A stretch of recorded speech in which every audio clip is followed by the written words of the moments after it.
আমরা যে খুতবাটা দিচ্ছি মসজিদে, সেই খুতবাটাকে অনেকেই বলে যে এটা যুগোপযোগী না, তাহলে কি এটাকে কি সংশোধন করার প্রয়োজন আছে, নাকি যেটা আছে সেটাই চলবে? এটার মূল বিষয়টি হলো,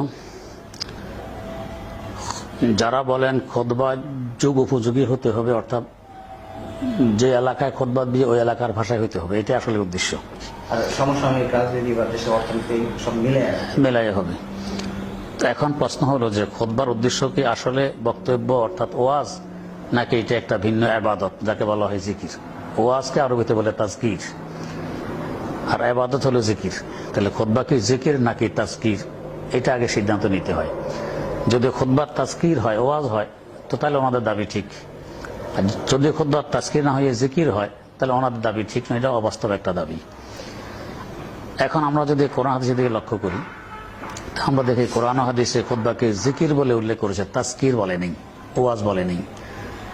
যেমন জুমার ব্যাপারে কোরআনে কারিমে যে আয়াত আছে, ইজা নুদিয়া লিস-সালাতি মিন ইয়াউমিল জুমআতি ফাসআউ ইলা যিকরিল্লাহ, জিকির। এখানে যিকরুল্লাহর মানে হলো খুতবা, খুতবা শোনার দিকে দৌড়ো, যা খুতবা শোনো। 2 নম্বর হাদিস শরীফ, যেমন বুখারী শরীফে আছে, ইজা খারাজাল ইমামু হাযরাতিল মালায়েকাতু ইয়াস্তামিউনা যিকরা, ইমাম যখন বের হন খুতবা দেওয়ার জন্য, তখন ফেরেশতারাও কান পেতে জিকির শোনেন। জিকির মানে এটা একটা ইবাদত।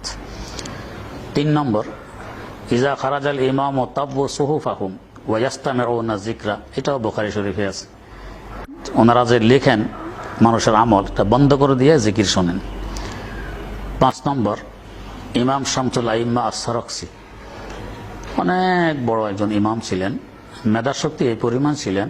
ওনার কিতাব আমাদের এখানে রাখা আছে, ওই পাশের সোনার রঙের সুন্দর কিতাবটা, ওই পাশের, এটা 30 খণ্ডের কিতাব। উনি লিখতেছেন ওনার কিতাব, এই কিতাবের মধ্যে আল মবসুতের মধ্যে উনি লিখতেছেন, লানা আন্নাল খুতবাতা যিকরুন, খুতবা হলো জিকির, তাজকির নয়। এটা ওয়াজ নয়, বক্তব্য নয়, এটা হলো জিকির। আচ্ছা, এরপরে ইমাম সারাকসি মবসুতে আরো লেখেন, ওয়ালা ইয়ামবাগি লিল ইমামি আন ইয়াতাকাল্লামা ফি খুতবাতিহি বিশাইইন মিন হাদিসিন নাস, ইমাম যখন খুতবা দিবে তখন মানুষের সাথে কোনো কথাবার্তা সে বলবে না, মানুষের কথা নেই, কোনো কথা বলবে না। কেন? বলে আন্নাহু যিকরুন মানজুম, এটা হলো একটা ইবাদত, ইবাদতের মধ্যে ওখানে কথা বলা যায় না। তাইলে এই বুখারীর কোরআন শরীফের আয়াত, বুখারীর 2টি হাদিস এবং ফুকাহাদের মধ্যে এত বড় ইমামের কথা, এটা হলো জিকির, তাজকির নয়। অতএব এটাকে অন্য ভাষায় নিয়ে যেতে হবে যুগোপযোগী করার জন্য, এ কথাটি সঠিক নয়। যদি এটা ওয়াজে হইতো, তাহলে আমাদের ফিকহের কিতাবে একথা উল্লেখ আছে, যেমন এই মবসুতের মধ্যে উল্লেখ আছে, খুতবা দিতে পারে এমন বিজ্ঞ আলেম নেই, তাহলে ফরজটা কিভাবে আদায় করব? সে যদি মিম্বরে দাঁড়াইয়ে শুধু একটা তো সুবহানাল্লাহ পড়ে দিল, ফরজ আদায় হয়ে যাবে। যদি এর দ্বারা ওয়াজের উদ্দেশ্য হতো, তো সুবহানাল্লাহ বলতে ওয়াজ হয় না, এটা তো একটা ইবাদত হলো, জিকির হইল। তাহলে এই জিকিরের দ্বারা খুতবা আদায় হয়ে যায়, আর অন্য কিছু বলা লাগবে না, আদায় হয়ে যাবে।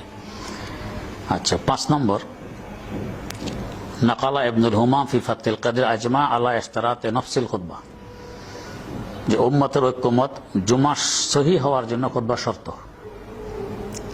ওয়াজ কোনো ইবাদতের জন্য শর্ত হওয়া, এটা কেউ বলে না। 7 নম্বর খুতবার জন্য জোহরের ওয়াক্ত হওয়া জরুরি, ওয়াক্তের আগে খুতবা দিয়ে দিল, এই খুতবা হবে না, ওয়াক্ত হওয়ার পরে আবার দিতে হবে। 9 নম্বর ওয়াজের জন্য তো শ্রোতা লাগবে, শুনতে হবে।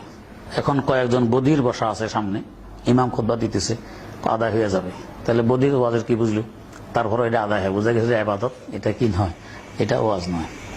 10 নম্বর ইমাম যদি খুতবার পরে কোনো কাজে চলে যায়, তাহলে এই খুতবা হবে না, আবার এসে খুতবা দিতে হবে। যদি ওয়াজে হইতে, ওয়াজ তো হয়ে গেছে, আবার ওয়াজ বলতে হবে কেন? এই ওয়াজ আবার বলবে।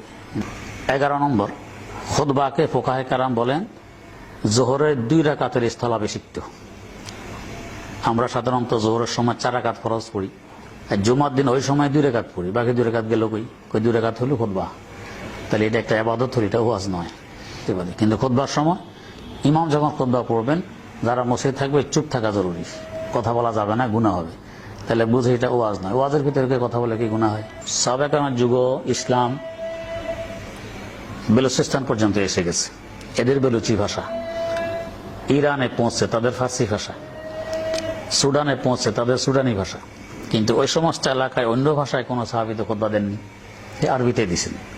হ্যাঁ, তো যদি এটা ওয়াজে হইতো, যে এলাকার যে ভাষা সেই ভাষায় দিতে হইতো, সাহাবায়ে কেরামে দিতেন, তো ওনারা দেন নাই কেন?